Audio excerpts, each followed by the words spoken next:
तो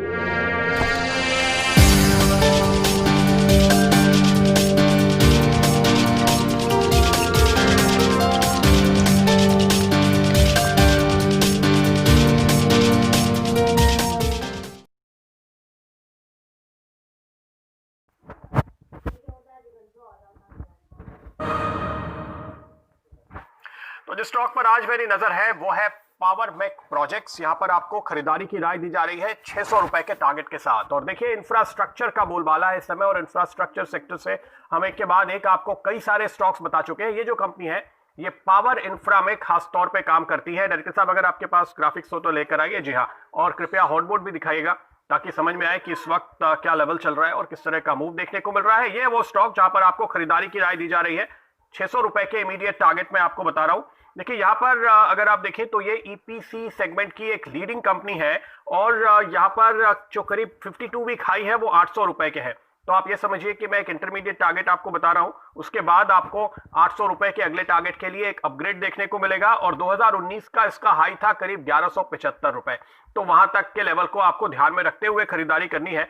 यानी ये स्टॉक अगर आप 1175 के इसके 2019 के हाई के सामने देखें तो अभी मुश्किल से 1/3 या कहिए 40% के लेवल पर है, यानी वहां से करीब 60% नीचे आज भी ट्रेड कर रहा है। तो इसलिए यहां पर रिस्क रिवॉर्ड रेशियो मुझे काफी बेहतरीन नजर आता है।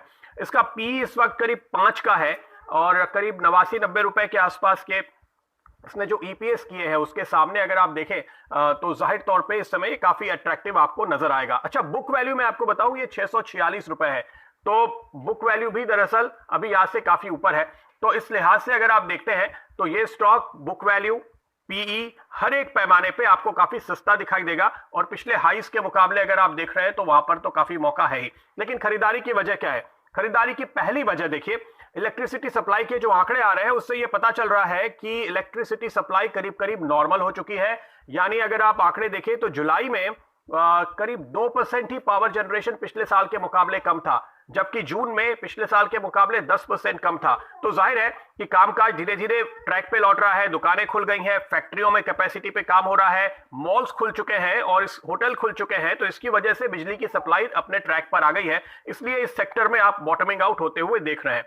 दूसरी बात अगर आप देखें, जो सबसे अच्छी खबर आई है इन कंपनीज के लिए वो ये है कि यहां पर आपने जो करेक्शन देखा था उसके पीछे थोड़ी सी लिक्विडिटी क्रंच की बात इस सेक्टर में कही जा रही थी। लेकिन जैसे केंद्र सरकार ने जाहिर किया कि करीब 90,000 करोड़ रुपए की लिक्विडिटी डिस्कॉम्स को दी जाएगी, और उसके बाद अब जो हमने खबर आपको एक्सक्लूसिवली बताई 2 दिन पहले, उसके मुताबिक कैबिनेट का अप्रूवल आ चुका है, जिसके बाद पीएफसी और आरईसी पावर डिस्कॉम्स को ज्यादा लिक्विडिटी प्रोवाइड करेंगे। तो पावर डिस्कॉम्स को ये जो पैसे मिलेंगे, जो पहले कैप था कि पिछले साल की वर्किंग कैपिटल के 25% के ऊपर नहीं मिल सकता, तो उनको पैसे नहीं मिल रहे थे। अब जब पीएफसी और आरईसी को ये पैसे मिलेंगे तो ये पैसे जाहिर है कि इन कंपनीज के हाथ में आते हुए नजर आएंगे जिनका बकाया है।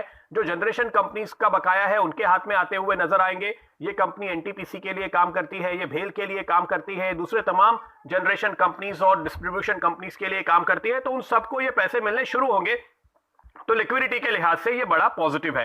अगर इस कंपनी के फंडामेंटल्स पे नजर डालें, देखिए इसने अपना प्रॉफिट करीब पिछले 3 साल में डबल किया है। इसने एक और अच्छी काम किया है, वो ये कि ये डाइवर्सिफाई कर रहे हैं दूसरे सेक्टर्स के अंदर। इनका मार्जिन बढ़ता हुआ नजर आ रहा है। पहले ये केवल नए पावर प्लांट बनाने में ज्यादा काम कर रहे थे, अब मेंटेनेंस कर रहे हैं। मेंटेनेंस के वर्क में मार्जिन ज्यादा मिलती है, इस वजह से इनकी मार्जिन में आप इजाफा होते हुए देख रहे हैं। दूसरी बात, अब इनका जो नॉन पावर रेवेन्यू है वो करीब 32% पे आ चुका है, जो 2 साल पहले मुश्किल से 10% भी नहीं था। तो जो नए क्लाइंट्स इन्होंने ढूंढे हैं स्टील सेक्टर में, नए क्लाइंट्स इन्होंने ढूंढे हैं ऑयल एंड गैस सेक्टर में, नए क्लाइंट्स मिले हैं इनको रेलवेज में, नए क्लाइंट्स मिले हैं इनको मैन्युफैक्चरिंग में, तो ये सब मिलकर के इसके लिए काफी फायदे का सौदा साबित हो रहा है। और इस समय आप देखिए करीब 5,000 करोड़ रुपए की ऑर्डर बुक भी सामने है, जो आपको ये एक भरोसा दिलाती है कि आगे आने वाले दिनों में कंपनी का परफॉर्मेंस लगातार बेहतर बना रहेगा और जो पास्ट ट्रैक रिकॉर्ड है वो बना रहेगा। आप ये समझिए कि 2200 करोड़ का टर्नओवर है, 5000 करोड़ की ऑर्डर बुक है, यानी अगले 2.5-3 साल के लिए एश्योर्ड कामकाज इनके सामने है। तो इस समय जब मैं आपको कहता हूं कि करीब 1200 रुपए वाला स्टॉक आपको 480 पे मिल रहा है और आप खरीदारी कीजिए, तो आप ये सोच रहे होंगे कि क्या आगे आने वाले